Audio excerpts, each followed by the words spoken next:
ቀዩ ጫማ።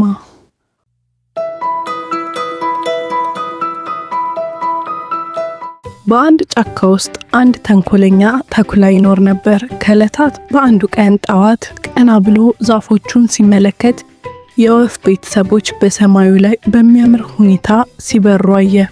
ከዚያም ወዴት እንደሚሄዱ ትኩር ብሎ ተከታተላቸው። ተኩላው በፈገግታ ፊቱ አበራ። ወዴት እንደሄዱ ሲያይ እነሱም በኮረብታ ላይ ወዳለው ሌላኛው ጎጆአቸው ነበር የሚያመሩት እና በዚያ ጎጆ ውስጥ ጣፋጭ ትኩስ እንቁላሎች እንዳሉ ያውቅ ነበር።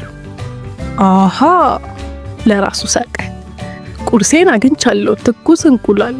አሁን ያንን ዳገት ለመውጣት መንገድ መፈለግ አለብኝ እያለ ከራሱ ጋር አወራ። ይህ በእንዲህ እንዳለ በሌላ ጎጆ ውስጥ አንድ ትንሽ ሕፃን ወፍ ተኝቶ ነበር። ወንድሙ መጥቶ በእርጋታ ቀሰቀሰው። ሄይ ትንሹ ወፍ ንቃ፣ አሁን መነሳት አለብህ። ሕፃኑ ወፍ በቀስታ እያዛጋ ከእንቅልፉ ነቃ። ምን ተፈጥሮ ነው ወንድሜ ሲል ጠየቀው። አሁንም ከእንቅልፉ ሙሉ በሙሉ አልነቃም ነበር። ወንድሙ እኛ አሁን በረራ ልንሄድ ነው። እናታችን እንቁላሎችን ስትጥል ክንፋችንን እንድንዘረጋ ትፈልጋለች፣ ምክንያቱም ብዙ ጠላቶች እንቁላሉን ለመውሰድ ይመጣሉና። አሁን እንደገና አትተኛ፣ ያ ተንኮለኛ ተኩላ እንዲያገኝህ አትፍቀድለት። ተኩላ? ሕፃን ወፍ በጭንቀት አይኖቹን እያየ ጠየቀ። አዎ ተኩላ፣ ወንድሙ መለሰለት። እንደኛ ከፍ ብለህ መብረር ስለማትችል የበለጠ ጥንቃቄ ማድረግ አለብህ። ስለዚህ ደህና ሁን እሺ፣ በኋላ እንገናኝ ትንሹ ወፍ አለውና ሄደ። እና በመጨረሻ ክንፋቸውን እያወዛወዙ ወፎቹ ሕፃኑን ወፍ ትተው ሄዱ። ቻው ቻው ሲል በደመና ውስጥ እስኪጠፉ እያየ በሐዘን ሸኛቸው። በጫካ ውስጥ ተንኮለኛው ተኩላ ከታች ባሉት ቁጥቋጦዎች ውስጥ ተደብቆ እያንዳንዱን እንቅስቃሴዎችን እየተመለከተና የተንኮል እቅዱን እያወጣ ነበር። ወፎቹ ከላይ ከፍ ብለው ሲዞሩ ሕፃኑ ወደ ጎጆ ተመለሰ። ትንንሽ ክንፎቹን በሙሉ ኃይሉ እያወዛወዘ ወደ ላይና ወደ ታች እየዘለለ ለመብረር ሞከረ። ከቤተሰቦቹ ጋር በሰማይ ላይ የሚቀላቀልበትንም ቀን በጉጉት ነው የሚጠብቀው። ነገር ግን አልሆነለትም። ልምምድም እያደረገ ያለ ከታች ካለው ዛፍ ስር የሚወጣ የብርሃን ብልጭታ አይኑን ሳበው። መወዛወዙን አቆመና በጉጉት ወደ ታች ተመለከተ። ያ የሚያብረቀርቅ ነገር ምንድነው ብሎ ለማየት ወደ ታች ወረደ። ረጃጅም ሳሩ መካከል የተደበቀ ደማቅና የሚያምሩ ቀይ ጫማዎች ነበሩ። ዋው በጣም ቆንጆ ናቸው አለ ተገርሞ። ይበቃኝ እንደሆነ እስኪ ልለካው። ትንሹ ወፍ ትንሽ እግሮቹን ወደ ጫማ ውስጥ አስገባ። ጫማው ወዲያው በሱ ልክ ሆነ። በጣም ተገረመ። ለመራመድ ሲሞክር ግን እንግዳ የሆነ ቀላልነት ስሜት ተሰማው እና ሳያውቀው እግሮቹ ከመሬት ተነስተው እየበረረ ነበር። እየበረርኩ ነው! አዎ በእውነት እየበረርኩ ነው! በደስታ ጮኸ። ያለምንም መንገላታት በቀጥታ ወደ ቤተሰቡ እየበረረ ወደ ሰማይ ወጣ። ይህ የለበሰው ቀይ ጫማ አስማታዊ ነበር። ቤተሰቦቹ ወደ ታች ሲመለከቱ ተገረሙ። እንዴ ትንሹ ወፍ እዚህ ከኛ ጋር ነው? ከመካከላቸው አንዱ ተናገረ። ዋው እንዴት ከፍ ልትል ቻልክ? ወንድሙ በመገረም ጠየቀው። ሕፃኑም በኩራት ወደ እግሩ እየጠቆመ እንግዲህ ለአስማታዊ ቀይ ጫማዬ ምስጋና ይግባው፣ ተመልከት። ወንድሙ ይገርማል አለውና መንገዱን እየመራ አብሮ በረሩ። በዚህ መሃል ተኩላው ከታች ሆኖ ሁሉንም ትዕይንት እየተከታተለ ነበር። ያየውንም ባለማመን ተደነቀ። አስማታዊ ቀይ ጫማዎች ለራሱ አግተመተመ። አይኖቹም አበሩ። አሁን በጣም ጥሩ ዕቅድ አለኝ እያለ እጆቹን ማሻሸት ጀመረ። ወደ አመሻሹ የወፍ ቤተሰቦች ከትንሹ ወፍ ጋር ሆነው በሰላም ተመለሱ። ሲመሽም ጎጆአቸው ውስጥ ተኙ። በዚያ ሰዓት ተኩላው በጸጥታ ወደ ጎጆአቸው መጣ። ከተኙት ወፎች መሃል የተቀመጠውን ቀይ ጫማ ተኩላው አየው። ከዚያም ቀስ ብሎ አነሳው።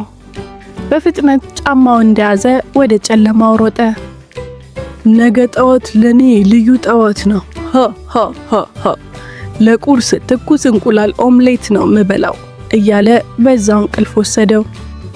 የጠዋት ፀሐይ ጨረሮች ትንሹን ወፍ ቀሰቀሱት። ተነስቶም ፈገግ ብሎ ዛሬም እንደሚበር እያሰበ የሚወደውን ጫማ ፈለገ፣ ግን ጠፍተዋል። ኧረ ጫማዎቼ፣ አስማታዊ ጫማዎቼ ጠፍተዋል አለ በድንጋጤ። አሁን እንዴት እበራለሁ? ጎጆው ውስጥ ሁሉም ቦታ ፈለገ፣ ግን አላገኘውም። ከዚያም ቤተሰቡ መፈለግ ጀመረ። እናቴ፣ ወንድሜ የት ናችሁ? አለ በሐዘን። ግን ጎጆ ባዶ ነበር። ለጠዋት በረራቸው አስቀድመው ሄደዋል። ትንሽ ወፍ በጣም ከፋው። አሁን አስማታዊ ጫማ ሳልጠቀም እንደገና ከፍ ብዬ መብረር አልችልም። ማልቀስ ጀመረ። በሐዘን ቁጭ ብሎ ሳለ ድንገት ከላይ የሆነ ጩኸት ሰማ። እየበረርኩ ነው! እነሆ እንቁላሎች! የቁርስ ሰዓት ነው! ተኩላው ነበር። ወፉ ድንገት ድንግጥ አለ። ተንኮለኛው ተኩላ ቀይ ጫማውን ለብሶ እንቁላሎቹ ወደሚቀመጡበት ጎጆ በቀጥታ እየበረረ ነበር። ጫማዎቼ! ተኩላው ቀይ ጫማዬን ሰረቀ! ትንሹ ወፍ በንዴት ተናገረ። ከዚያም ተኩላው ወደ እንቁላሎቹ እየሄደ እንደሆነ ሲያውቅ አንድ ነገር ማድረግ ነበረበት። ትንንሽ ክንፎቹን በተቻለው መጠን እያወዛወዘ ለመከተል በጣም ሞከረ። ከመሬት ላይ ለአንድ ሰከንድ ይነሳና እንደገና ወደ ታች ወድቅ ነበር። ኦ እንቁላሎቹን ከዚያ አስፈሪ ተኩላ መጠበቅ አለብኝ። ምን አለ መብረር ብችል ኖሮ አለ ወፉ።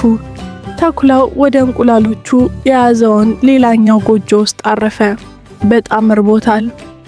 ከመሬት ላይ ትንሹ ወፍ እንቁላሎቹ በከባድ አደጋ ውስጥ እንደሆኑ ሲያይ ማስቆም ነበረበትና ልቡ የድፍረት ማዕበል ሞላው። መፍራት የሚባል ነገር ጠፋለት። በረጅሙ ትንፋሽ ወስዶ ጉልበቱን ሁሉ ሰብስቦ ክንፎቹን ከመቼውም ጊዜ በበለጠ በኃይል አወዛወዘ። እንቁላሎቹን ማዳን አለብኝ እያለ ነበር። ከዚያም አንድ ተአምር ተፈጠረ። እየወጣ ነበር። ከፍ ብሎ ወደ ላይ ሄደ። መሬቱን ከታች ጥሎ ሄደ። ለመጀመሪያ ጊዜ ያለምንም አስማት ጫማ ትንሹ ወፍ በሰማይ ላይ ከፍ ብሎ እየበረረ ነው። እየበረርኩ ነው፣ አዎ መብረር እችላለሁ ብሎ በደስታ ተናገረ። ከዚያም በአዲሱ ጥንካሬው ወደ ጎጆ በረረ። ከተኩላው ጀርባ በቀስታ አረፈ። እሱም እንቁላሎቹን እየሰበሰበ ስለነበር ለማስተዋል አልሞከረም። ወፉ ቀስ ብሎ የቀይ ጫማዎቹን የጫማ ማሰሪያ በጥንቃቄ መፍታት ጀመረ። ከዚያም ያዘና በኃይል ጎተታቸው። ጫማዎቹ ከተኩላው እግር ላይ ተንሸራቶ ወደቁ። ልክ በዚያ ሰዓት መላው የወፉ ቤተሰብ እየተመለሰ ነበር። የሆነ ያለውንም ነገር እየተመለከቱ ነው። ተኩላው ከጎጇቸው ውስጥም ሲያዩት በጣም ተቆጡ። ተኩላውን እየወጉና እየገፉ ሚዛኑን እስኪያጣ ድረስ ከጎጆው ላይ ጣሉት። በጣምም እየጮኸ ወደ ታች ወዳለው ጭቃማ ውሃ ውስጥ ወደቀ። ወፎቹ ደፋርና ትንሹ ወፍ ዙሪያ ተሰበሰቡ። እንቁላሎቹን አዳንካቸው አለች እናቱ ተደስታ። አንተ ጀግና ነህ። እናም ተመልከት፣ አሁን አንተ እንደኛ ከፍ ብለህ መብረር ትችላለህ አለ ወንድሙ። ትንሹ ወፍ ክንፎቹን ከዚያም ወደ ቤተሰቡ እየተመለከተ ልቡ በደስታ ተሞላ። እንግዲያውስ እንደ ቤተሰብ አብረን የምንበርበት ጊዜው አሁን ነው አሉና አብረው መብረር ጀመሩ። ትንሹ ወፍም በጣም ደስተኛ ነበር። ከዚያን ቀን ጀምሮ ለመብረር አስማታዊ ጫማ እንደማያስፈልገው አወቀ። የሚያስፈልገው ድፍረትና ተስፋ ለመቁረጥ ብቻ ነበር። ስለዚህ ትንሹ ወፍ በዓለም ላይ ከወፎች ጋር ለመብረር ብቸኛው ደፋር ትንሹ ወፍ ሆነ። ውድ ልጆች፣ ህልማችሁን ለማሳካት አስማት አያስፈልግም።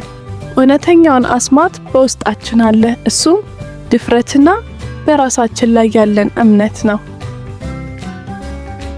ስለተመለከቱን እናመሰግናለን። ተጨማሪ ተረቶችን ለማግኘት ላይክ እና ሰብስክራይብ ማድረግዎን አይርሱ። ቻው ቻው።